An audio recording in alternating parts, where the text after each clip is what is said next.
లలితమైన సందేశమునకు స్వాగతం సుస్వాగతం అండి. ఈరోజు మనం కాశ్మీరేతు సరస్వతి గురించి తెలుసుకుందాం.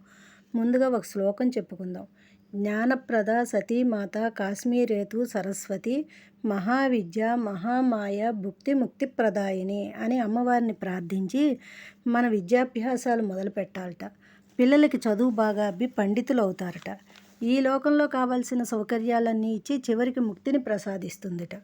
ఇక్కడ సతీదేవి మేధ పడిందిట, అందుకే శక్తిపీఠమైంది. అష్టాదశ శక్తిపీఠాల్లో ఇది చివరిది. ఇప్పుడు ఇక్కడ ఏ దేవాలయమూ లేదు. పాక్ ఆక్రమిత కాశ్మీర్లోని నీలం నది ఒడ్డున ఉంది.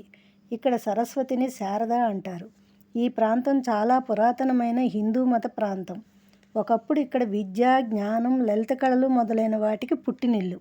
భారతదేశ భాషలన్నిటికీ మూలమైన బ్రాహ్మీ లిపి, శారదా లిపి ఇక్కడ పుట్టినవే. కాశ్మీరీ పండితులు ఈ క్షేత్రాన్ని పరమ పవిత్రమైన పుణ్యక్షేత్రంగా పూజ్యభావంతో గౌరవించి శిరస్సు వంచి వందనాలు సమర్పిస్తారు. ఇది పాకిస్తాన్ ఆక్రమిత భూభాగంలో ఉండడం వల్ల సామాన్య ప్రజలు, భక్తులు నేరుగా వెళ్ళే సౌకర్యం లేదు. ఒకప్పుడు పురాతన హిందూ విశ్వవిద్యాలయంగా ఒక వెలుగు వెలిగిన ఈ విద్యా కేంద్రం ఆ ఆనవాళ్లు కూడా లేకుండా శూన్యమైంది. ఇక్కడ శారదా లిపి ప్రాచుర్యం పొందింది.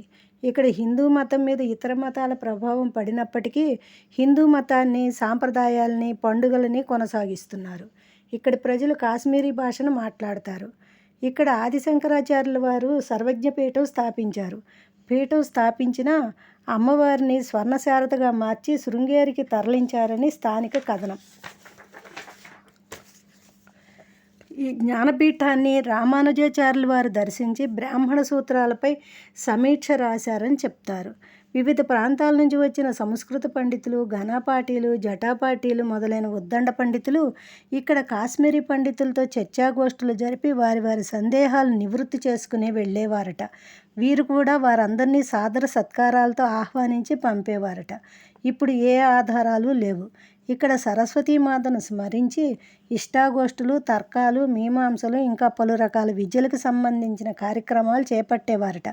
ఇక పురాణ కథ ప్రకారం పార్వతీదేవి ఇష్టపడి కట్టించుకున్న ఇల్లు రావణుడు పౌరోహిత్య దక్షిణగా లంకకు తీసుకెళ్ళినప్పుడు సరస్వతీమాత ఇక్కడికి వచ్చి పార్వతిని ఓదార్చిందని చెప్తారు. ఈ ప్రాంతం యొక్క అందాలు, ప్రకృతి రమణీయత సరస్వతీదేవిని ముగ్ధురాల్ని చేశాయట.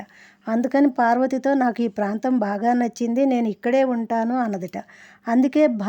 అందుకే భారతీయ భాష విద్యలకి మూలమైన కేంద్రంగా ఇక్కడ వెలిసింది.